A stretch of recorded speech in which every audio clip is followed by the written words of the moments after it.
ಹಾ ಅಣ್ಣ ನಮಸ್ಕಾರ ಅಣ್ಣ, ಬ್ಯಾಂಗ್ಳೂರಿಂದ ಅಣ್ಣ. ಒಂದು 10 ನಿಮಿಷ ನಿಮ್ ಜೊತೆ ಮಾತಾಡ್ಬೇಕಿತ್ತು. ಯಾವ ವಿಚಾರ ಅಣ್ಣ? ಅದು ನಾನು ರೆಕಾರ್ಡ್ ಮಾಡ್ಕೊಂತ ಇದ್ದೀನಿ ಈ ಕಾಲ್ನ. ನಿಮ್ ಪರ್ಮಿಷನ್ ತಗೋಬೋದಾ ಅಣ್ಣ? ಅಣ್ಣ ಆಕ್ಚುಲಿ ಇದಕ್ಕಷ್ಟೇ ಒಂದು ತಪ್ಪು ಮಾಡ್ಬಿಟ್ಟಿದ್ದೀನಿ. ಇವಾಗ ಈ ಮಗನ್ ಜಾತಕದಲ್ಲಿ ಇದು ಪಿತೃಕರ್ಮ ಮಾಡೋವಂಥದ್ದು ಬಂದ್ರೆ ಅದಕ್ಕೆ ನಾನು ಅವ್ರಿಗೆ ಮಹಾಮೃತ್ಯುಂಜಯದ್ದು ಒಂದು ಮಂತ್ರವನ್ನು ಉಪದೇಶ ಮಾಡಿ ಅದಕ್ಕೆ ಒಂದು ರೆಮಿಡೀಸ್ ಅನ್ನು ಮಾಡಿದೆ ನಾನು. ಸೊ ಇವಾಗ ಅವ್ರ ತಂದೆ ಅದು ಆ ಮೃತ್ಯುನಲ್ಲಿ ಹೋಗ್ಬಿಟ್ರು ಅವರು. ಸೊ ಇದು ನಾನು ಮಾಡಿದ್ದು ತಪ್ಪೋ ಸರಿನೋ ಅಂತ ನನಗೆ ಗೊತ್ತಾಗ್ತಿಲ್ಲ ಅಣ್ಣ. ಅಂದ್ರೆ ಆತರ ಅದು ತುಂಬಾ 90% ಚಾನ್ಸಸ್ ಇತ್ತು ಅವ್ರ ತಂದೆ ಹೋಗುವಂತದ್ದು. ಅದಕ್ಕೆ ಒಬ್ಬ ಅಸ್ಟ್ರಾಲಜರ್ ಆಗಿ ಇದನ್ನ ನಾನು ಹೇಳ್ಬಾರ್ದಾ? ಯಾಕಂದ್ರೆ ನಿಮ್ದು ಕೆಲವೊಂದು ವಿಡಿಯೋಸ್ ನೋಡಿದ್ದೆ ನಾನು. ಇಲ್ಲ, ಇನ್ನಷ್ಟು ಅಸ್ಟ್ರಾಲಜರ್ ಅಲ್ಲ. ನನಗೆ ಅದು ಆಗುವುದನ್ನ ಮನುಷ್ಯ ಪ್ರಯತ್ನ ಮಾಡೋದು ಒಂದು ಭಾವನೆ. ಅದು ಆಗತ್ತೆ ಅನ್ನೋದು ದೇವ್ರಿಗೆ ಗೊತ್ತಿಲ್ಲ. ಅಂದ್ರೆ ದೇವರು ಇದನ್ನ ನಮ್ಮನ್ನು ಮಾಡಿದ ದೇವರಿಗೆ ಗೊತ್ತಿಲ್ಲ, ಮಾಡ್ಬಿಟ್ಟಿದ್ದಾನಷ್ಟೇ. ಕುಂಭಾರ ಮಡಿಕೆ ಮಾಡಿ ಅದು ಮಡಿಕೆ ಯಾವಾಗ ಗಡಿಗೆ ಎಲ್ಲಿ ತೂತಾಗತ್ತೆ, ಎಲ್ಲಿ ಎಷ್ಟು ವರ್ಷ ಕೆಲಸ ಮಾಡುತ್ತೆ ಅನ್ನೋದು ಅವನಿಗೆ ಗೊತ್ತಿಲ್ಲ. ನೀವೆಲ್ಲ ಮರ್ತು ಬಿಡಿ. ನಾವು ಮಾಡಿದವ್ರಿಗೆ ಗೊತ್ತಿಲ್ಲ ಅಂದ್ಮೇಲೆ ನಾವ್ ಯಾರು? ಹೋಗಿರೋದು ನೀನ್ ಪ್ರಯತ್ನ ಪಟ್ಟಿರೋದಕ್ಕೆ ನಿನಗೆ ಬೆಲೆ ಇದ್ದೇ ಇರುತ್ತೆ. ನಿನಗೆ ಗೊತ್ತಿದೆಯೋ ಇಲ್ವೋ, ಒಂದು ಮಹಾಮೃತ್ಯುಂಜಯ ಮಂತ್ರ ಒಂದು ಸಲ ಹೇಳಿದ್ರು ಅದರ ಫಲ, ಅದರ ಸುಖ ನಿನಗೆ ಇದ್ದೇ ಇರುತ್ತೆ. ಹೌದು, ನಿನ್ನ ಭಾವನೆ ಒಳ್ಳೇದು, ಪಾಪ ಮುಗ್ಧ ಭಾವನೆ. ಹೆಂಗಂದ್ರೆ ನೋಡೋ, ನಾವೆಲ್ಲ ಹೆಂಗೆ ಅಂದ್ರೆ ಬಿಗಿನಿಂಗ್ ಅಲ್ಲಿ ಕಲಿಯೋವಾಗ ಹೆಂಗ್ ಅನ್ಕೋತೀವಿ ಅಂದ್ರೆ, ಈ 2 ಎತ್ತುಗಳ ನಡುವೆ ರೈತರು ಬಂಡಿನ ಕಟ್ಕೊಂಡು ಹೋಗ್ತಾ ಇರ್ತಾರೆ. 2 ಎತ್ತಿನ ಬಂಡಿ, 2 ಎತ್ತಿನ ಬಂಡಿ ಗೊತ್ತಾ? ನೋಡಿದ್ಯಾ? 2 ಎತ್ತಿನ ಬಂಡಿ ಮಧ್ಯೆ ಒಂದು ನೊಗ ಇರುತ್ತೆ. ಅದು ಎತ್ತಿನ ಹೆಗಲ ಮೇಲೆ ಬಿದ್ದಿರುತ್ತೆ. ಆ ಭಾರ ಎತ್ತು ಹೊತ್ಕೊಂಡು ಹೋಗ್ತಾ ಇರುತ್ತೆ. ಆ ನೊಗಕ್ಕೊಂದು ಲಾಲ್ಟಿನ್ ಕಟ್ಟಿರ್ತಾರೆ ರಾತ್ರಿ ಹೊತ್ತು ಬೆಳಕಿಗೋಸ್ಕರ. ಆ ನೊಗದ ಕೆಳಗಡೆ ಅವನ ಸಾಕಿರೋ ನಾಯಿ ಹೋಗ್ತಾ ಇರತ್ತೆ. ನೋಡಿದ್ಯಾ? ಈ ಸೀನ್ ಆದ್ರೂ ನೋಡಿದ್ಯಾ? ಅಂದ್ರೆ 2 ಎತ್ತುಗಳ ನಡುವೆ ಆ ನೆರಳಲ್ಲಿ ಆ ನಾಯಿ ಹೋಗ್ತಾ ಇರುತ್ತೆ. ಆ ನಾಯಿ ತಾನು ಹೋದಂಗೆಲ್ಲ ಬಂಡಿ ಬರೋದ್ ನೋಡ್ಕೊಂಡು ನಾನೇ ಈ ಬಂಡಿನ ಎಳಿಯೋದು ಅನ್ಕೊಳತ್ತಂತೆ. ಹಂಗಿದೆ ನಮ್ಮ ಪರಿಸ್ಥಿತಿ. ನಮ್ಮಿಂದಾನೇ ಈ ಜಗತ್ತು ಅನ್ಕೊಳ್ಳೋದು ತಪ್ಪಪ್ಪ. ನಾವು ನನಗೆ ಒಂದು ಗಿಲ್ಟ್ ಕಾಣ್ತಾ ಇತ್ತು ಅಣ್ಣ. ಏನಂದ್ರೆ ಹೇಳಿ ನೀನ್ ಯಾರನ್ನೂ ಕೊಲ್ಲಿಲ್ವಲ್ಲ ಗಿಲ್ಟ್ ಕಾಡೋದಕ್ಕೆ. ಸಾಯುವವರನ್ನ ಕೆಲವರು ನಮ್ ಗುರುಗಳು ನಮ್ಗೆ ಉಪದೇಶ ಮಾಡಿದ್ರು, ನೀನ್ ಆತರ ಎಲ್ಲ ಹೇಳ್ಬಾರ್ದು. ಅಂದ್ರೆ ಡೈರೆಕ್ಟ್ ಆಗಿ ಅವ್ರಿಗೆ ಹೆಲ್ಪ್ ಆಗುತ್ತೆ, ಡೈರೆಕ್ಟ್ ಅವ್ರು ನೊಂದ್ಕೊಳ್ತಾರೆ. ಇವಾಗ ರಾಮಾನುಜರಿಗೆ ಕಾಂಚೀಪುರಂ ಅಲ್ಲಿ ಗುರುಗಳು ಮಂತ್ರ ಹೇಳ್ತಾರೆ. ಕಿವಿಲಿ ಮಂತ್ರ ಹೇಳಿ, ನೋಡಪ್ಪ ಇದು ತುಂಬಾ ಗೋಪ್ಯವಾದ ಮಂತ್ರ, ಯಾರಿಗೂ ಹೇಳಬೇಡ ಅಂತಾರೆ. ಚಿಕ್ಕ ಮಗು, ಅದು 9 ವರ್ಷದ ಮಗು. ಅವನ್ ಹೇಳ್ತಾನೆ, ಗುರುಗಳೇ ಒಂದ್ ವೇಳೆ ಹೇಳಿದ್ರೆ ಏನಾಗತ್ತೆ ಅಂದ್ರೆ ನಿನಗೆ ದರಿದ್ರ ಬರುತ್ತೆ, ನಿನಗೆ ಕೆಟ್ಟದಾಗತ್ತೆ, ನೀನ್ ಸಾಯಲೂಬಹುದು. ಈ ಮಂತ್ರ ತಗೊಂಡವ್ರಿಗೆ ಮಾತ್ರ ಒಳ್ಳೇದಾಗತ್ತೆ, ಹೇಳ್ದವ್ರಿಗೆ ಒಳ್ಳೇದಾಗಲ್ಲ. ಮತ್ತೆ ನೀವ್ ಹೇಳ್ತೀರಿ ಇಲ್ಲ ಅಂತ ಕೇಳ್ತಾನೆ. ಇಲ್ಲ, ನನಗ್ ಸಿದ್ಧಿ ಆಗಿದೆ ಅಪ್ಪ, ಈ ಮಂತ್ರನ ಯಾರಂದ್ರೆ ಅವ್ರಿಗೆ ಕೊಡಬಾರದು ಅಂತ ಹೇಳ್ತಾರೆ. ಆವಾಗ ರಾಮಾನುಜರು ಆ ಊರಿನ ರಾಜಗೋಪುರದ ಮೇಲೆ ಹತ್ತಿ ಓಂ ನಮೋ ನಾರಾಯಣಾಯ ಅಂತ ಹೇಳ್ತಾರೆ. ಅಂದ್ರೆ ಆ ಮಂತ್ರ ಅಷ್ಟಾಕ್ಷರಿ ಮಂತ್ರನೇ ಕೊಟ್ಟಿದ್ದ ಗುರುಗಳು. ಆ ಮಂತ್ರ ಜೋರಾಗಿ ಹೇಳ್ತಾರೆ, ಕರೀತಾರೆ, ಬನ್ನಿ ಮಂತ್ರ ತಗೊಳ್ಳಿ, ನನಗ್ ಕೆಟ್ಟದಾದ್ರೂ ಪರವಾಗಿಲ್ಲ, ನಿಮ್ಗೆ ಒಳ್ಳೇದಾಗ್ಲಿ ಅಂತ. ಹಂಗೆ ನೀನ್ ಒಳ್ಳೇದೇ ಮಾಡಿದ್ಯಾ ನಿಮ್ ಗುರುಗಳು. ಅವಾಗ ಜನ ಅಯ್ಯೋ ನಿನಗೆ ಕೆಟ್ಟದಾಗುತ್ತೋ, ಇಲ್ಲ ನಾನು ಇಲ್ಲಿಂದ ಬಿದ್ದು ಸತ್ರು ಪರವಾಗಿಲ್ಲ, ನಿಮಗೆಲ್ಲ ಒಳ್ಳೇದಾಗ್ಲಿ, ತಗೊಳ್ಳಿ ಮಂತ್ರ ಅಂತ ಕೊಟ್ಬಿಡ್ತಾನೆ ಅವ್ನು. ಎಂತ ದೊಡ್ಡ ಮನಸ್ಸು ನೋಡು. ಹಂಗೆ ನೀನು ಗೊತ್ತಿಲ್ಲ, ನಿನಗೆ ಈ ಜಗತ್ತಲ್ಲಿ ಹೆಂಗ್ ನಡ್ಕೋಬೇಕು ಗೊತ್ತಿಲ್ಲ ಅಲ್ಲ. ನೀನೇನ್ ಮಾಡಿದ್ಯಾ, ಅವ್ರಿಗೆ ಮರಣ ನಿಲ್ಲಿಸಲಿಕ್ಕೆ ಮಹಾಮೃತ್ಯುಂಜಯ ಮಂತ್ರ ತಂತ್ರ 3 ಮಾಡಿದ್ಯಾ ಅಂತ ಇಟ್ಕೋ. ಏನೋ ಮಾಡಿದ್ಯಾ, ಯಜ್ಞ ಕೂಡ ಮಾಡಿದ್ಯಾ, ಮಹಾಮೃತ್ಯುಂಜಯ ಯಜ್ಞ. ಅದರಿಂದ ಒಂದ್ ದಿವಸ ಆದ್ರೂ ಪೋಸ್ಟ್ಪೋನ್ ಆಗಿರ್ಬೋದು ಆತನ ಮರಣ. ಅಲ್ಲ ಇವಾಗ ಯಜ್ಞ ಅನ್ನೋದು ಕಮರ್ಷಿಯಲ್ ಆಗ್ಬಿಟ್ಟಿದ್ಯಲ್ಲ ಅಣ್ಣ, ಎಲ್ ನೋಡಿದ್ರು ಕಮರ್ಷಿಯಲ್ ಅಂದ್ರೆ ಯಜ್ಞಕ್ಕೆ ಹವಿರ್ ದಾನ ಕೊಡ್ಬೇಕಾಗತ್ತೆ. ಹವಿರ್ ದಾನ ಯಜ್ಞ ಮಾಡುವ ಕರ್ತನೆ ಕೊಡ್ಬೇಕಾಗತ್ತೆ. ಆದ್ರಿಂದ ಕಮರ್ಷಿಯಲ್ ಆಗಿದೆ. ಇವಾಗ ಯಜ್ಞ ಮಾಡುವವನು ಕಮರ್ಷಿಯಲ್ ಅಲ್ವಾ, ಅವನು ಒಂದು ಅಕ್ಕಿ ವ್ಯಾಪಾರ ಮಾಡಿ ಅದರ ಲಾಭ ತಗೊಳ್ತಾನೆ ಅಂತ ಇಟ್ಕೋ. ಇನ್ನು ಅವನ ಯಜ್ಞ ಮಾಡಕ್ ಅವನಿಗೆ ಬರೋದಿಲ್ಲ. ಯಜ್ಞ ಮಾಡೋ ಒಬ್ಬ ಪಂಡಿತ ಬಂದು ಸಂಭಾವನೆ ತಗೊಂಡ್ರೆ ತಪ್ಪಿಲ್ವಲ್ಲ, ಮಾಡಿಸುವಂತ ರೀತಿ ಇದು. ಮಾಡಿಸುವಂತ ರೀತಿ. ಈ ಕಾಲದಲ್ಲಿ ಇವಾಗ ಯಜ್ಞ ಮಾಡಿಸ್ಬೇಕಪ್ಪ 10,000 ರೂಪಾಯಿ ಆಗುತ್ತೆ ಅಂತ ಇಟ್ಕೋ, ಅಥವಾ 5,000 ಆಗುತ್ತೆ ಅಂತ ಇಟ್ಕೋ. ನೀನು ಚಿತ್ರದುರ್ಗ ಕರೀತೀಯ, ಅವನ್ ಬೆಂಗಳೂರಲ್ಲಿ ಇರ್ತಾನೆ.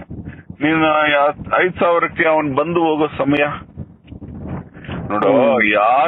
ಯಾರು ಅಪಾರ್ಥ ಮಾಡ್ಕೋಬಾರದು. ಕೊಡುವವನು ಕೊಡುವ ಮನಸ್ಸಿದ್ದಾಗ ಪಡೆಯುವವನಿಗೆ ಪಾಪ ಫಲವಿರುವುದಿಲ್ಲ. ಅದು ಬೈಕೊಂಡು ಕಡಿಮೆ ಕೊಟ್ಟರು ಒಳ್ಳೇದಾಗಲ್ಲ.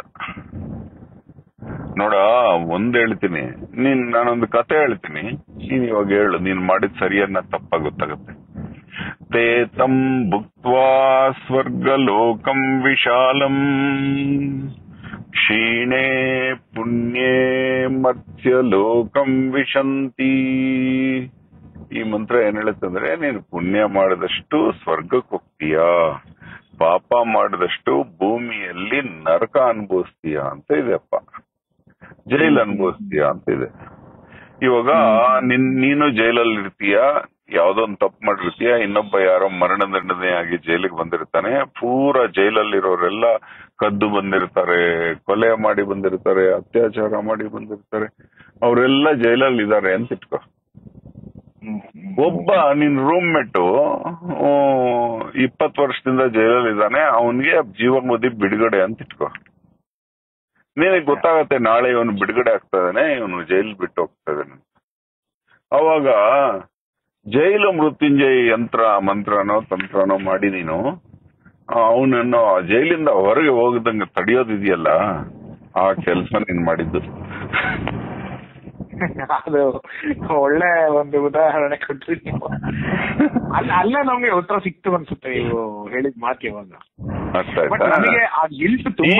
ಅಯ್ಯೋ ನಮ್ ಜೊತೆ ಆಟ ಆಡ್ತಿದ್ದ, ಕಬಡ್ಡಿ ಆಡ್ತಿದ್ದ ಜೈಲಲ್ಲಿ, ಇವನು ಹೊಟ್ಟೋದ್ರೆ ನಾವ್ ಏನ್ ಮಾಡೋದು ಅಂತ ಒಂದ್ ದಿವ್ಸ ಏನಾದ್ರು ಇವನ್ ಇಲ್ಲೇ ಇರ್ಲಿ ಅಂತ ಕೇಳ್ಕೋಬಹುದಪ್ಪ ಜೈಲರ್ನ.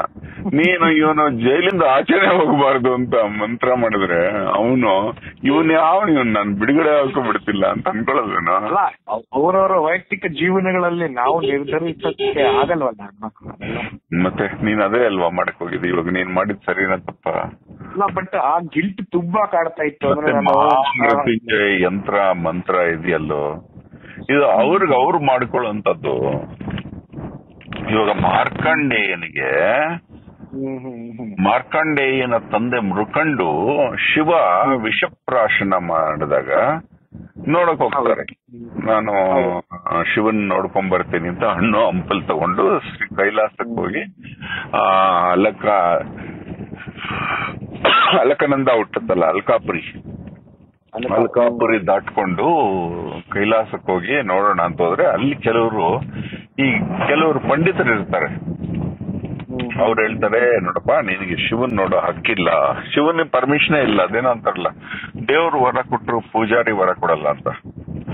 ಅವರು ಶಿವನ್ ನೋಡ್ಬೇಕು ಅಂದ್ರೆ ನಿನಗೆ ಗಂಡು ಮಗ ಇರ್ಬೇಕು, ಅಪುತ್ರಸ್ಯ ಗತಿಂ ನಾಸ್ತಿ, ನಿನಗೆ ಗಂಡು ಮಗ ಇಲ್ಲ ಅಂತ ಹೇಳಿದಾಗ ಅವನು ಹೋಗ್ಬಿಟ್ಟು ಇನ್ನೇನ್ ಮಾಡೋದು ಬಿಡ್ತಾ ಇಲ್ವಲ್ಲ ಅಂತ ಅವನು ಇದ್ ಮಾಡ್ತಾನೆ, ತಪಸ್ಸು ಮಾಡ್ತಾನೆ, ನನ್ ಗಂಡು ಮಗು ಬೇಕು ಅಂತ. ನೋಡೋ, ಗಂಡು ಮಕ್ಕಳು ಹೆಣ್ಣು ಮಕ್ಕಳು ಅವ್ರವ್ರ ಪುಣ್ಯ ಪಾಪಕ್ಕನುಸಾರವಾಗಿ ಆಗತ್ತೆ. ಜೀವನ ಅನ್ನೋದು, ಮುಕ್ತಿ ಅನ್ನೋದೇನ್ ಗೊತ್ತಾ, ಜವಾಬ್ದಾರಿ ಕಡಿಮೆ ಆಗೋದೇ ಮುಕ್ತಿ. ಪಾಪ ಆತ ಮುಕ್ತಿಕಾರಕ ಮೃಕಂಡು, ಆತನಿಗೆ ಒಂದು ಮಗು ಆಗುತ್ತೆ. ಅವಾಗ ದೇವ್ರು ಹೇಳ್ತಾರೆ, ನಿನಗೆ ಬುದ್ಧಿವಂತನಾದ ಅಲ್ಪಾಯು ಬೇಕಾ ಅಥವಾ ಪೆದ್ದನಾದ ಪೂರ್ಣಾಯು ಬೇಕಾ ಅಂತ. ಅದಕ್ಕೆ ಇವನು ಬುದ್ಧಿವಂತನಾದ ಅಲ್ಪಾಯುನೇ ಇರ್ಲಿ ಅಂತ. ಅವಾಗ 16 ವರ್ಷ ಆಯುಷ್ ಇರುವಂತ ಮಗು ಹುಟ್ಟುತ್ತೆ. ಅದಕ್ಕೆ ಮಗು 5ನೇ ವರ್ಷದಲ್ಲಿ ಗುಜರಾತ್ ಅಲ್ಲಿ ಗೊತ್ತಾಗತ್ತೆ ನಾನು ಬದುಕೋದಿಲ್ಲ, ಮಸ್ಕ್ಯುಲರ್ ಡಿಸ್ಟ್ರೋಫಿ ಅಂತ. ಆಯಸ್ಸು ಬರಬಹುದಿದ್ರೆ ಮಧ್ಯದಲ್ಲಿ ಮಾತಾಡಿದ್ರೆ ಕಪಾಳ ಕುಡಿತೀನಿ, ಫುಲ್ ಕೇಳಿದ್ರೆ ಕೇಳ್ಬೇಕು.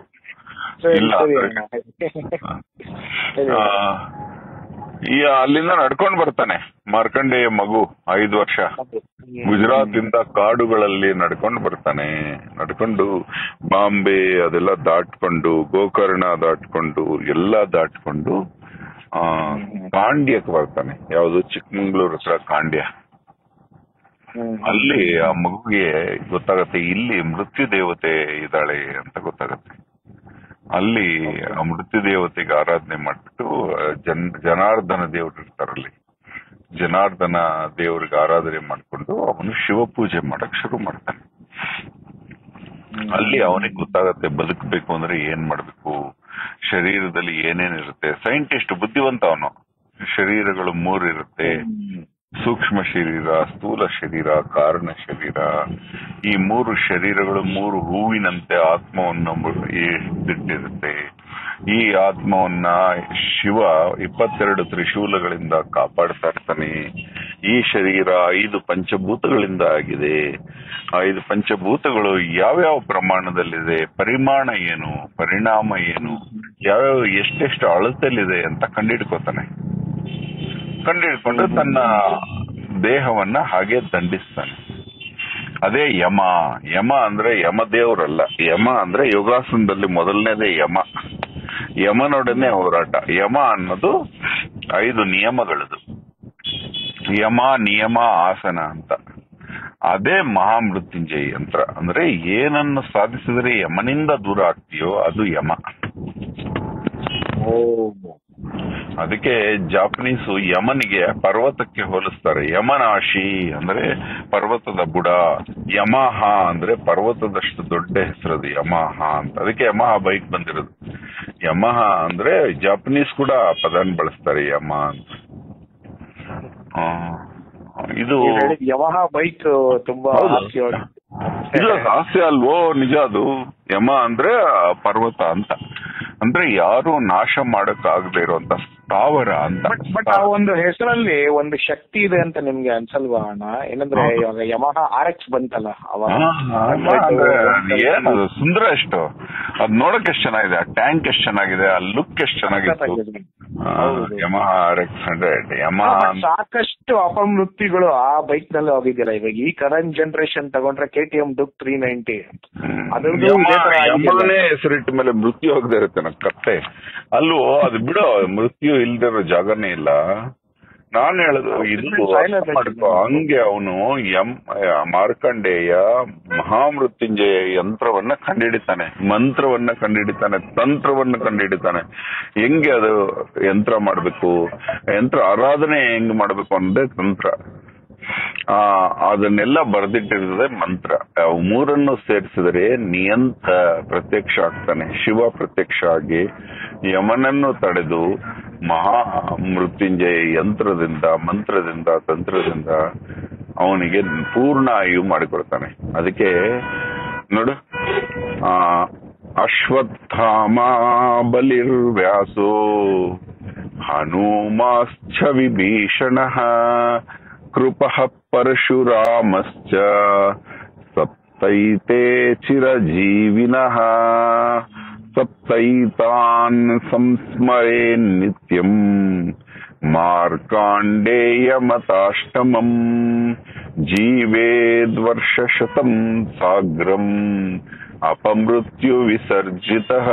ಅಂದ್ರೆ ನೋಡು, ಇಲ್ಲಿ ಏನ್ ಹೇಳ್ತಾರೆ, ಅಶ್ವತ್ಥಾಮ, ಬಲಿ, ವ್ಯಾಸರು, ಬಲಿಚಕ್ರವರ್ತಿ ವ್ಯಾಸರು, ಹನುಮಶ್ಚ ಹನುಮ, ವಿಭೀಷಣ, ಕೃಪ, ಪರಶುರಾಮ, ಈ 7 ಜನ ಚಿರಂಜೀವಿಗಳು, ಯಾವತ್ತಿಗೂ ಸಾಯೋದಿಲ್ಲ. ಆದ್ರೆ ಮಾರ್ಕಂಡೇಯ ಪೂರ್ಣಾಯು ಅಂತ ಹೇಳ್ತಾನೆ, ಶತಾಯು ಅಂತ ಹೇಳ್ತಾರೆ. ನೋಡಿ, ಅದರಲ್ಲಿ ಕ್ಲಿಯರ್ ಆಗಿ ಗೊತ್ತಾಗುತ್ತೆ ಉಸಿರು ವಾಯುವಿನಿಂದ ಹೆಂಗೆ ಪ್ರಾಣವನ್ನು ಕಾಪಾಡೋದು ಅಂತ. ನೀಟಾಗಿ ಆಕಾಶದಿಂದ ಹೆಂಗೆ ಪ್ರಾಣವನ್ನು ಕಾಪಾಡುವುದು ನಿನ್ನ ಭಾವನೆ ಒಳ್ಳೇದಿದೆ ಬಿಡಲೇ. ನಮ್ಮ ಕರ್ತವ್ಯ ನಾವು ಮಾಡ್ಬೇಕಲ್ಲ ಅಣ್ಣ. ಏನೋ ಇವಾಗ ನಾವು ಜ್ಯೋತಿಷ್ಯರು ಅಂತಂದ್ರೆ ಒಂದು ಹೊರಸ್ಕೋಪ್ ನೋಡೋದೇ ಅಂತಲ್ಲ, ಇವಾಗ 70% ಇವಾಗ 70% ನಮ್ಮ ಹಣೆ ಬರ ಅಂದ್ರೆ 30% ಗುಡ್ ವಿಲ್ ಅಂತ ಹೇಳ್ತಾರಲ್ಲ. ಅಲ್ಲೋ, ಜ್ಯೋತಿ ಅಂದ್ರೆ ಏನ್ ಹೇಳ? ಜ್ಯೋತಿ ಅಂದ್ರೆ ಬೆಳಕು, ಜ್ಯೋತಿ ಅಂದ್ರೆ ಆಸ್ಟ್ರಾಯ್ಡ್, ಕಾಂತಿ. ಜ್ಯೋತಿಯ ಅಭ್ಯಾಸ ಮಾಡುವವನು ಜ್ಯೋತಿಷಿ. ನೀವು ಜ್ಯೋತಿಯನ್ನು ನಿರಂತರ ಅಭ್ಯಾಸ ಮಾಡ್ತಾ ಇರ್ತೀಯ. ಜ್ಯೋತಿ ಅಂದ್ರೆ ಆತ್ಮ ಜ್ಯೋತಿರ್ ನಮೋಸ್ತುತೆ. ಆತ್ಮವನ್ನು ಸುತ್ತುವರಿರುತ್ತೆ ದೇಹ. ಆತ್ಮವನ್ನು ಅಧ್ಯಯನ ಮಾಡಿ ದೇಹದ ಸುತ್ತಳತೆ, ದೇಹ ಸುತ್ತುವ ಅಳತೆ ಎಲ್ಲವನ್ನು ಕಂಡುಹಿಡಿಯುವ ವಿಧಾನವೇ ಜ್ಯೋತಿಷ್ಯ. ಇವಾಗ ಬಸ್ ಇರ್ತಾನಪ್ಪ, ಬೆಸ್ಟ್ ಬಸ್ ಇರುತ್ತಪ್ಪ. ಅದ್ರಲ್ಲಿ ಡ್ರೈವರ್ ಹತ್ತೋದ್ರಿಂದ ಡ್ರೈವರ್ ಇಳಿಯೋ ತನಕ ಆ ಬಸ್ಸಿಗೆ ಒಂದು ರೂಟ್ ಇರುತ್ತೆ. ಆ ರೂಟೇ ಭವಿಷ್ಯ. ಹಾಗಾಗಿ ಡ್ರೈವರ್ಗೆಲ್ಲ ರೂಟ್ ಇರೋದು, ಬಸ್ಗೆ ಅರ್ಥ ಮಾಡ್ಕೊ. ಈ ದೇಹಕ್ಕೆ ಭವಿಷ್ಯ ಇರೋದು, ಈ ದೇಹದೊಳಗಿರೋ ಆತ್ಮಕ್ಕಲ್ಲ. ಓಕೆ, ಹೌದು ಹೌದು, ಕರೆಕ್ಟ್ ಅಣ್ಣ. ನೀವು ಒಳ್ಳೆ ಇನ್ಫಾರ್ಮೇಶನ್ ಕೊಟ್ರಿ. ನಾನು ಇನ್ನೊಂದು ಪ್ರಶ್ನೆ ಕೇಳಬೇಕು ಅಂತಿದ್ದೆ. ಇವಾಗ ಈ ದೆವ್ವ ಭೂತ ಅನ್ನೋದು ನಿಜವಾಗ್ಲೂ ಇದೆಯಾ ಅಣ್ಣ? ಯಾಕಂದ್ರೆ ಅದು ಕ್ಯಾಮರಾದಲ್ಲಿ ಕ್ಲಿಕ್ ಮಾಡಿದ್ರು ನೋಡಕ್ಕಾಗಲ್ಲ. ಇವಾಗ ಸ್ಥೂಲ ಶರೀರ ಮಾತ್ರ ನೋಡಕ್ ಬರೋದು, ಸೂಕ್ಷ್ಮ ಶರೀರ ನೋಡಕ್ಕಾಗಲ್ಲ, ಕಾರಣ ಶರೀರ ನೋಡಕ್ಕಾಗಲ್ಲ, ಆತ್ಮ ಅಂತೂ ನೋಡಕ್ ಆಗೋದೇ ಇಲ್ಲ. ಬಟ್ ನಿಮ್ ಪ್ರಕಾರ ಪ್ರೇತ ಬೇರೆ, ದೆವ್ವ ಭೂತಗಳು ಬೇರೆ ಅಂತ ಹೇಳ್ತೀರಾ? ಪ್ರೇತ ಅಂದ್ರೆ ದೇಹ, ಆತ್ಮ ಬಿಟ್ಟಿರುವಂತ ದೇಹವನ್ನ ಪ್ರೇತ ಅಂತಾರೆ. Dead body. ಪ್ರೇತ ಅಂದ್ರೆ ಡೆಡ್ ಬಾಡಿ, ಅದ್ರಲ್ಲಿ ಏನೂ ಇರಲ್ಲ, ಆತ್ಮನೇ ಇರಲ್ಲ. ಭೂತ ಅಂದ್ರೆ ಆತ್ಮ ಇರುವಂತ ನಾನು ನೀನು ಭೂತ. ನಾನು ನೀನು ಈ ಜಗತ್ತೆಲ್ಲ ಭೂತಗಳೇ. ಸರ್ವಭೂತಾನಿ ಕೌಂತೇಯ ಅಂತ ಹೇಳ್ತಾರೆ ನೋಡಿ, ನಾವೆಲ್ಲ ಭೂತಗಳು ಅಂತ. ಭೂತ ಅಂದ್ರೆ ಆತ್ಮ ತುಂಬಿರುವಂತಹ ದೇಹ. ಪ್ರೇತ ಅಂದ್ರೆ ಆತ್ಮ ಬಿಟ್ಟಿರುವಂತಹ ದೇಹ. ಪಿಚಾಚ ಅಂದ್ರೆ ದೇಹ ಬಿಟ್ಟಿರುವಂತ ಆತ್ಮ.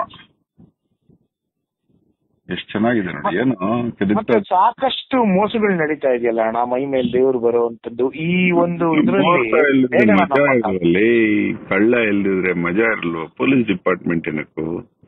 ಮೋಸ ಇಲ್ದಿದ್ರೆ ಜಗತ್ತಲ್ಲಿ ಮಜಾನೇ ಇರಲ್ಲ. ಕತ್ಲಿ ಇಲ್ದಿದ್ರೆ ಅಲ್ಲ. ಇವಾಗ ಮೋಸಕ್ಕೆ ನೀವು ಧ್ವನಿ ಎತ್ತುತ್ತೀರಾ. ಇವಾಗ ಇದು ಎಲ್ಲ ಮಾಡಿದಾಗ ಮೋಸ ಅನ್ನೋದನ್ನ ತಡೆಗಟ್ಟೋದು ನನ್ನ ಕರ್ತವ್ಯ. ನನಗೆ ಆ ರೋಲ್ ಕೊಟ್ಟಿದ್ದಾರೆ ಈ ಜಗತ್ತಲ್ಲಿ. ಇವಾಗ ಈ ಜಗತ್ತಿನ ನಾಟಕ, ಜಗತ್ತೇ ಒಂದು ನಾಟಕ ರಂಗ ಅಂತ ಇಟ್ಕೋ, ದೇವರು ಮಾಡ್ತಾ ಇದ್ದಾರೆ. ಅದರಲ್ಲಿ ನನಗೆ ಮೋಸದ ವಿರುದ್ಧ ಮಾತಾಡುವಂತ ರೋಲ್ ಕೊಟ್ಟಿದ್ದಾರೆ. ಅವರಿಗೆ ಮೋಸ ಮಾಡೋ ರೋಲ್ ಕೊಟ್ಟಿದ್ದಾರೆ. ನನಗೆ ನನ್ನ ರೋಲ್ ನಾನ್ ಮಾಡ್ತಾ ಇದ್ದೀನಿ ಅಷ್ಟೇ. ದೇವ್ರ ಹತ್ರ ಹೋಗ್ಬಿಟ್ಟು ಅವನು ಮೋಸಗಾರ, ದೇವ್ರೆ ಅವನ್ನ ಕೊಲ್ಲು ಅಂದ್ರೆ, ನೋಡಪ್ಪ ಅವನು ನನ್ ಮಗ, ನೀನು ನನ್ ಮಗ, ನಾನು ಅವನ್ನ ಕೊಲ್ಲಕ್ಕಾಗಲ್ಲ. ನಿನ್ ಕೆಲಸ ಮಾಡು, ನೀನ್ ಗೆದ್ರು ನನ್ಗೇನು ಬೇಜಾರಿಲ್ಲ, ಅವನ್ ಗೆದ್ರು ನನ್ಗೇನು ಬೇಜಾರಿಲ್ಲ, ಅವನ ಕರ್ಮ, ಇಲ್ಲಿ ಕಡೆ ಗೆಲ್ಲೋದೇ ಸತ್ಯ ಅಷ್ಟೇ ಅಂತ ಹೇಳ್ಬಿಟ್ಟು ಬಿಟ್ಬಿಡ್ತಾನೆ.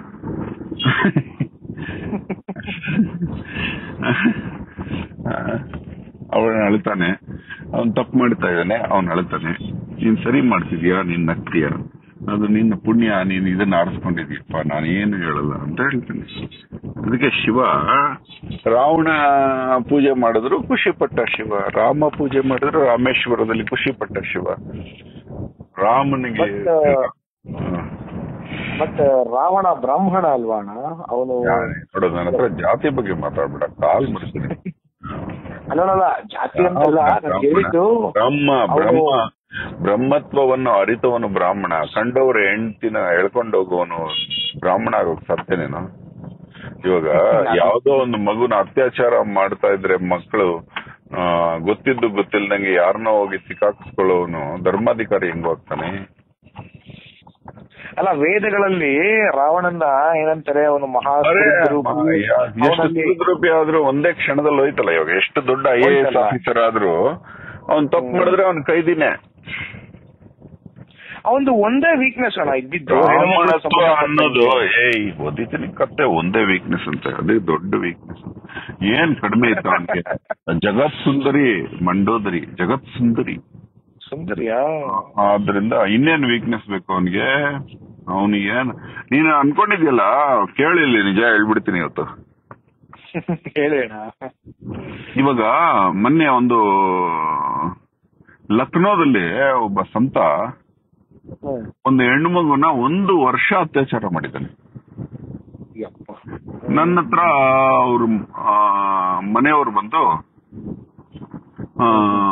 ಇದಕ್ಕೆ ನಮ್ಗೆ ತುಂಬಾ ಬೇಜಾರಾಗಿದೆ, ಮಗು ತುಂಬಾ ಡಿಪ್ರೆಷನ್ ಕೊಟ್ಟೋಗಿದೆ, ತುಂಬಾ ಸಾಯುವಂಗಾಗಿದೆ ಅಂತ ಹೇಳಿದ್ರೆ, ನಾನು ಇದಕ್ಕೆ ವಿರೋಧಿಸ್ಬೇಕು, ನಾವು ಅವನ್ನ ಜೈಲ್ಗೆ ಹಾಕಿಸ್ಬೇಕು ಅಂತ ಹೇಳಿದೆ.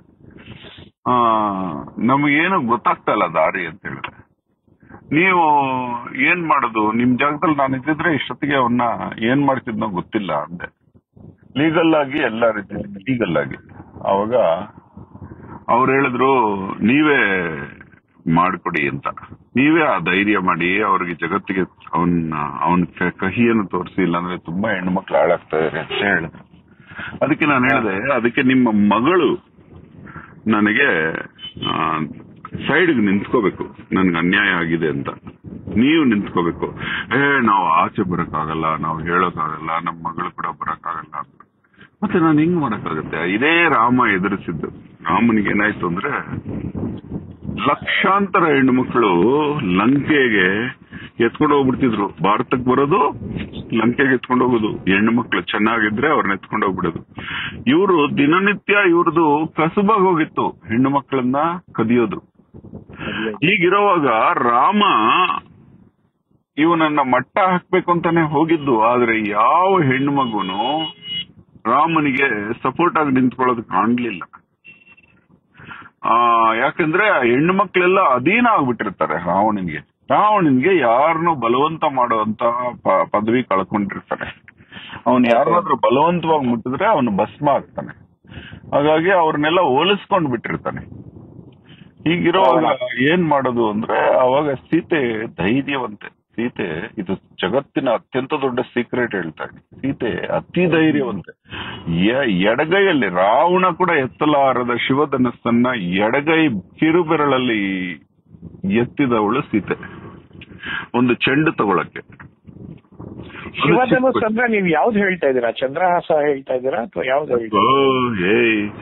ಶಿವಧನಸ್ಸು ಜನಕನ ಮನೇಲಿ ಇರುತ್ತೆ. ಅದು ಚಿಕ್ಕ ಮಗು ಈ ಚೆಂಡು ಆಡ್ತಾ ಇರ್ತಾಳೆ ಸೀತೆ. ಅದನ್ನ ಯಾರು ಎತ್ತಕ್ಕಾಗಲ್ಲ ಜಗತ್ತಲ್ಲಿ, ಜನಕನ ವಂಶದಲ್ಲೇ ಯಾರು ಎತ್ತಿಲ್ಲ ಅಂತದ್ದು. ಆ ಶಿವಧನಸ್ ಚೆಂಡು ಒಳಗೋದ್ರೆ ಆ ಚೆಂಡನ್ನ ಹೊರಗಡೆ ತೆಗಿಬೇಕು ಅಂತ ಸ್ನೇಹಿತರು ಹೇಳಿದ್ರೆ, ಆ ಧನಸ್ಸನ್ನ ಹಿಂಗೆ ಎಡಗೈ ಕಿರುಬೆರಳಲ್ಲಿ ಎತ್ತು ಬಿಡ್ತಾಳೆ ಸೀತೆ. ಆವಾಗ ಜನಕ ಶುರು ಮಾಡ್ಬಿಡ್ತಾನೆ, ಇನ್ನು ನನ್ನ ಮಗಳು ಇಷ್ಟು ಶಕ್ತಿಶಾಲಿ, ಇವಳಿಗೆ ಇದಕ್ಕಿಂತ ಶಕ್ತಿಶಾಲಿ ಗಂಡ ಬೇಕು ಅಂತ. ಯಾರು ಶಿವಧನಸ್ಸನ್ನ ಮುರಿದ್ರೆ ಎತ್ತಿದ್ರೆ ಅವ್ರಿಗೆ ನಾನು ಹೆಣ್ಣು ಕೊಡೋದು ಅಂತ ಹೇಳ್ತಾನೆ. ಆವಾಗ ರಾವಣನೇ ಎತ್ತಕ್ಕಾಗದೆ ಕೆಳಗೆ ಬಿದ್ದೋಗಿರ್ತಾನೆ.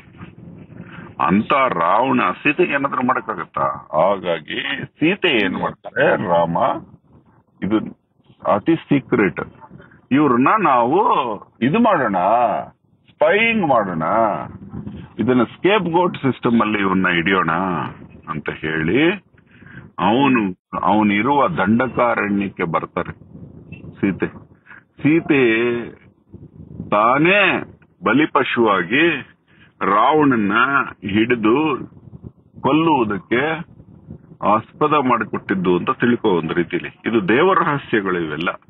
ಇದು ಸುಮ್ನೆ ಸೀತೆಯನ್ನು ಎತ್ಕೊಂಡು ಹೋಗ್ಬಿಡ್ತಾನ. ಒಂದು ಶಿವಧನಸ್ಸನ್ನೇ ಎಡಗೈಯಲ್ಲಿ ಅಲುಗಾಡಿಸಿದ ಸೀತೆ ಪುಷ್ಪಕ ವಿಮಾನ ಅಲುಗಾಡಿಸ. ಮತ್ತೆ ಅಗ್ನಿ ಪರೀಕ್ಷೆ ಮಾಡಿದ್ದು ತಪ್ಪಲ್ವಾ ರಾಮ? ಅಂದ್ರೆ ಸೀತೆಯಲ್ಲಿ ಅನುಮಾನ ಪಟ್ಟಿ, ರಾಮ ಅನುಮಾನ ಪಟ್ಟಿ ಅಲ್ಲ ಅದು. ಸೀತೆಗೂ ಇರುತ್ತೆ ಮನ್ಸಲ್ಲಿ. ಆ ಅಮ್ಮನಿಗೆ ಅಗ್ನಿಯನ್ನು, ಭೂದೇವಿ ಮಗಳು, ಅಗ್ನಿ ಪರೀಕ್ಷೆ ಅಂದ್ರೆ ಏನ್ ಗೊತ್ತಾ? ಈ ಜನ ಇರ್ತಾರಲ್ಲ ಇಂಥವ್ರು ಯಾರನ್ನೂ ಬಿಡಲ್ಲ. ಸಾವರ್ಕರ್ರು ಕರ್ನೀರು ಶಿಕ್ಷೆ 10 ವರ್ಷ ಅನುಭವಿಸಿದ್ರೆ ಹೇಳಿ ಅಂತ ಕರೆಯುವಂತ ಜನ ಇನ್ನ ನಾಳೆ ಸೀತೆ ಆಚೆ ಬಂದ್ರೆ ಒಬ್ರಲ್ಲ ಎಲ್ಲರೂ ರಾವಣ ಉಪಯೋಗಿಸ್ಕೊಳ್ದೆ ಬಿಟ್ಟಿರ್ತಾನ ಅಂದ್ಬಿಡ್ತಾರೆ. ಹಾಗಾಗಿ ತನ್ನನ್ನ ತಾನು ಪ್ರೂವ್ ಮಾಡ್ಕೊಂಡಿದ್ವಿನ ಎಲ್ಲಿದ್ಯೋ ರಾಮಾಯಣದಲ್ಲಿ ಸೀತೆ ನೀನು ಅಗ್ನಿ ಪರೀಕ್ಷೆ ಮಾಡು ಅಂತ ಯಾವಾಗ್ಲೂ ಹೇಳಿಲ್ಲ ರಾಮನಿಗೆ ಮಾನ ಅಪಮಾನ ಎರಡೂ ಒಂದೇ ಆಗಿತ್ತು. ಸೀತೆನೆ ರಾಮ ನಿನ್ನ ಹತ್ರ ಬರ್ಬೇಕು ಅಂದ್ರೆ ನಾನು ಅಗ್ನಿ ಪರೀಕ್ಷೆ ಅಲ್ಲ, ಅದು ಅಗ್ನಿ ಪ್ರವೇಶ ಮಾಡಿ ಬರ್ತೀನಿ, ಅಗ್ನಿಯನ್ನ ಪ್ರವೇಶ ಮಾಡಿ ಶುದ್ಧ ಮಾಡ್ಕೊತೀನಿ ನಾನು. ಅಮ್ಮ ನೀನು ದೇವ್ರು ಅಂತ ತಾಯಿನ ಮುಟ್ಟಕ್ ಮುಂಚೆ ನಾವು ಸ್ನಾನ ಮಾಡ್ತೀವಲ್ಲ, ನಾವು ನೀರಲ್ಲಿ ಸ್ನಾನ ಮಾಡಿದ್ವಿ ಪಂಚಭೂತೆಯಲ್ಲಿ, ಪಂಚಭೂತದ ನೀರಲ್ಲಿ ಸ್ನಾನ ಮಾಡಿದ್ರೆ ಸೀತೆ ಅಗ್ನಿಯಲ್ಲಿ ಸ್ನಾನ ಮಾಡಿದ್ಲು. ಎಲ್ಲಾ ಅಪಾರ್ಥಗಳೇ ನೀವೆಲ್ಲ. ರಾಮನಿಗೆ ಗೊತ್ತಿಲ್ವೇನೋ ಸೀತೆನ ಹನುಮಂತ ಹೇಳ್ತಾನೆ, ಅಮ್ಮ ಏನು ರಾಮ ಆ ಎಮ್ಮನ್ನ ನಾವು ಕಾಪಾಡೋದು ಅಂದ್ರೆ ಏನ್ ರಾಮ, ಆ ಎಮ್ಮ ಮನ್ಸು ಮಾಡಿದ್ರೆ ಬಂದ್ಬಿಡಲ್ವಾ ಒಬ್ರೆ, ನೀವೇ ಬಂದು ಕಾಪಾಡ್ಬೇಕಂತೆ. ಎಲ್ಲಾ ವಿಧಿಯಾಟದಲ್ಲಿ ಬರ್ದ್ಬಿಟ್ಟಿರ್ತಾನಂತಾರಲ್ಲ ಭಗವಂತ, ಹಂಗೆ ಎಲ್ಲವೂ ಆಯ್ತಷ್ಟೇ. ಮೂರು ಜನ್ಮಗಳಲ್ಲಿ ಎಲ್ಲ ಹಿರಣ್ಯಾಕ್ಷ, ಹಿರಣ್ಯಕಶಿಪು, ಆಮೇಲೆ ಇದು ತ್ರೇತಾಯುಗ, ಸತ್ಯಯುಗ, ಈಗ ದ್ವಾಪರ ಯುಗದಲ್ಲಿ ಶಿಶುಪಾಲ, ದಂತವಕ್ರ ಅನ್ನಂಗೆ ಎಲ್ಲವೂ ಬ್ರಾಹ್ಮಣರ ಶಾಪದಂತೆ ಆಯ್ತು. ಬ್ರಾಹ್ಮಣರ ಶಾಪ ಅಲ್ಲ, ಅದು ಮೋಸ್ಟ್ಲಿ ಬಾಲ್ಯ ಇಲ್ಲ. ಋಷಿ ಅಂದ್ರೆ ನೀವು ಋಷಿ ಬೇರೆ, ಈ ವರ್ಣ ಬೇರೆ ಕಣ. ವರ್ಣ ಕುಲ ಬೇರೆ. ಬ್ರಾಹ್ಮಣ ಅನ್ನೋದು ಕುಲ ಮಾಡಿಟ್ಕೊಂಡಿದ್ದಾರೆ, ಅದು ಒಂದು ವರ್ಣ. ಋಷಿ ಅಂದ್ರೆ ಅವರು ಯಾವುದೇ ಜನ್ಮಜ ಆಗಿರ್ಬೋದು, ಯಾವುದೇ ವ್ಯಕ್ತಿ ಆಗಿರ್ಬೋದು, ಯಾವುದೇ ಕುಲ ಆಗಿರ್ಬೋದು, ಅದು ಋಷಿ ಆಗೋಕೆ ಅವೆಲ್ಲ ಬೇಕಾಗಿಲ್ಲ ಕಣ. ಭೃಗು ಆಕ್ಚುಲಿ ಈ ಸೀತೆಯ ಲಕ್ಷ್ಮಿ ಅವತಾರದಲ್ಲಿ ಸೀತೆಯ ಗೇಟ್ ಕೀಪರ್ ರಾವಣ ಅಲ್ವಾ, ಆದ್ರಿಂದ ಅವನಿಗೆ ಸ್ವಾಮಿ ಭಕ್ತಿ ಒಳಗಡೆ ಇದ್ದೇ ಇರುತ್ತೆ. ಇದೊಂದು ನಾಟಕ, ಹೇಗೇನ್ ಅದೊಂದು ನಾಟಕ. ರಾವಣ ಈ ರೋಲ್ ಮಾಡ್ಬೇಕು ಅಂತ ಎಲ್ಲಿ, ರಾವಣ ಮುಟ್ಟೆ ಇರಲ್ಲ ಎಮ್ಮನ್ನ ಪಾಪ. ಇದೆಲ್ಲ ಸುಳ್ಳು ಕಣ. ಅಲ್ಲ, ಮತ್ತೆ ಅವನು ಜಟಾಯುಗ್ ಹೊಡೆದಿದ್ದು ಅದೆಲ್ಲ ಏನು? ಜಟಾಯಿಗೆ ಹೊಡೆದ್ರೆ ಜಟಾಯಿದು ಒಂದು ರೋಲ್. ಅದು ಜಟಾಯಿ ಅಡ್ಡ ಮಾಡಬಾರ್ದಾ, ಯುದ್ಧ ಮಾಡಬಾರ್ದಾ? ಜಟಾಯಿ ಯುದ್ಧ ಮಾಡಿದೆ.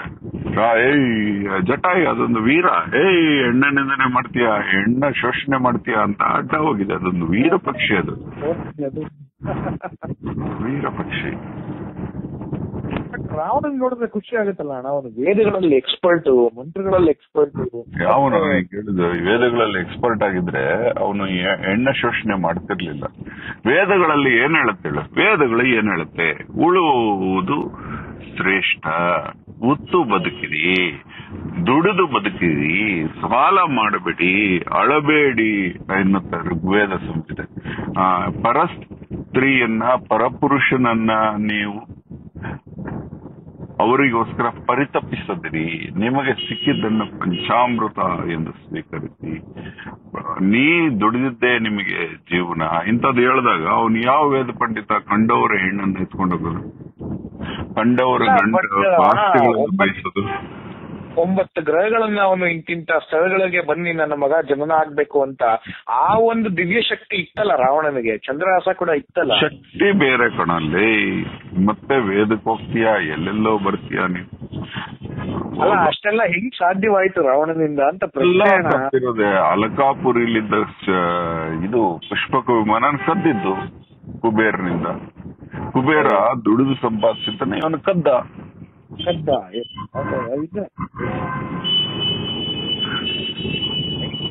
ಅವನು ಕದ್ದವನು ಕದಿಯುವುದು ತಪ್ಪು ಅನ್ನತ ಹೇಳುತ್ತೆ ವೇದ. ಅವನು ಯಾವ ವೇದ ಪಂಡಿತನ? ವೇದಕ್ಕೆ ವಿರುದ್ಧ ನಡೆದವನು ಅವನು. ಶಿವ ಹೇಳ್ತಾನೆ ಮನೆ ಕಟ್ಟೋದೇ ತಪ್ಪು ಅಂತ, ಇವನು ಬಂಗಾರದ ಮನೆ ಕಟ್ಟಿಬಿಡ್ತಾನೆ.